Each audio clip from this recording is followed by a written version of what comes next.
So today our class is about normal distribution. What we mean by normal distribution? Normal distribution is used for continuous random variable. It is widely most used distribution and it is known as with its symmetric and bell-shaped curve. The probability density function for normal distribution is given by fx equal to e power minus x and minus mu, which is the mean, divided by sigma square, which is the variance of over sigma root 2 pi. This is the curve which I was talking about.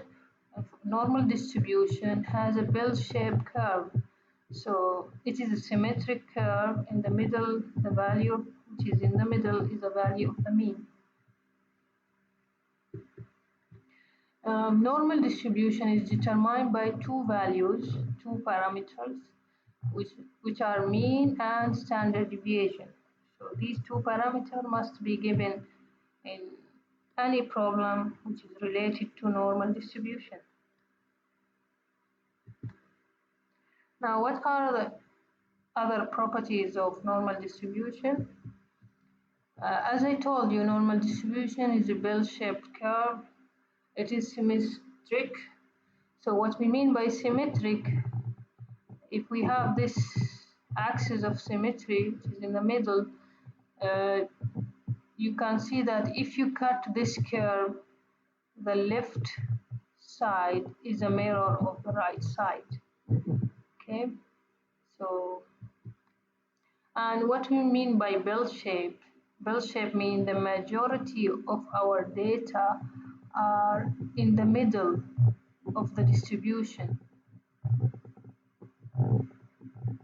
and they are distributed evenly in both directions. There is only one mode for this distribution, so one value, which is at the top. And what else we know about the normal distribution? That the mean is equal to the median, which is equal to the mode. So what value we have it here in the middle, it's the same value for mean, median, and mode. Whenever we talk about normal distribution, we should talk also about the area under the normal curve. So first of all, let's just revise what we took before in discrete probability distribution. When we say we want to calculate the probability that your x variable is less than some value of x small, in that case, if you want to find this probability in discrete probability distribution, you have to simply sum all the probability of the values of x which are less than x. But in case of continuous probability distribution, when we say that our x variable is less than some value of small x, in that case you are going to integrate, which is same like you are calculating the area under the curve to the left side of x. Why we say to the left? Because our random variable x capital is less than x. So in case it is less than x, we are computing the area which is in the left side of the curve.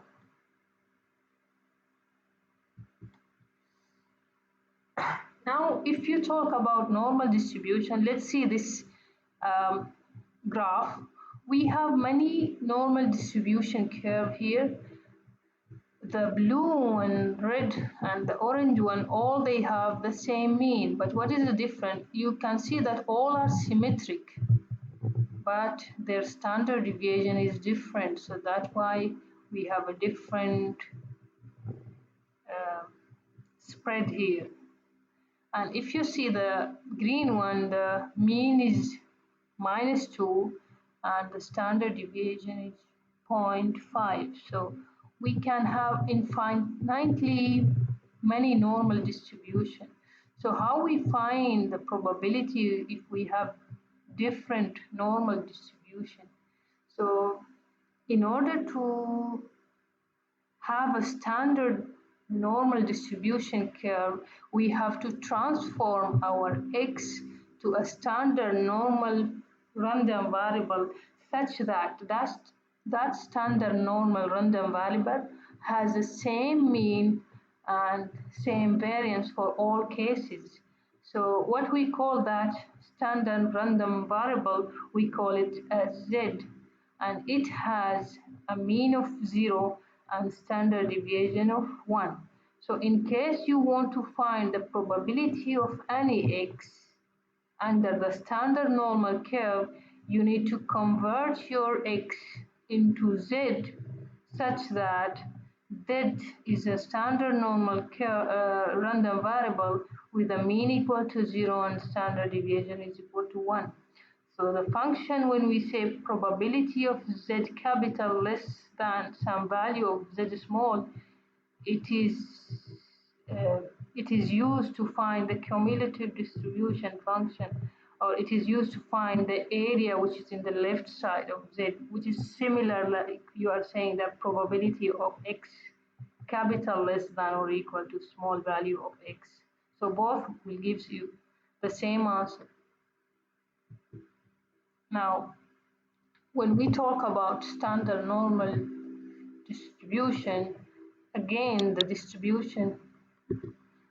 distribution for z is symmetric, but the value which is in the middle, as I told you, the mean for the standard normal random variable z is 0 and the standard deviation is 1.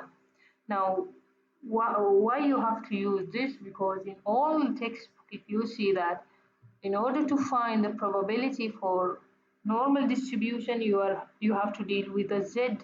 So if you want to find the probability of x, you convert your x into z, find the probability of z, and you are going to say that whatever probability we get for z is the same as the probability that we are getting for x.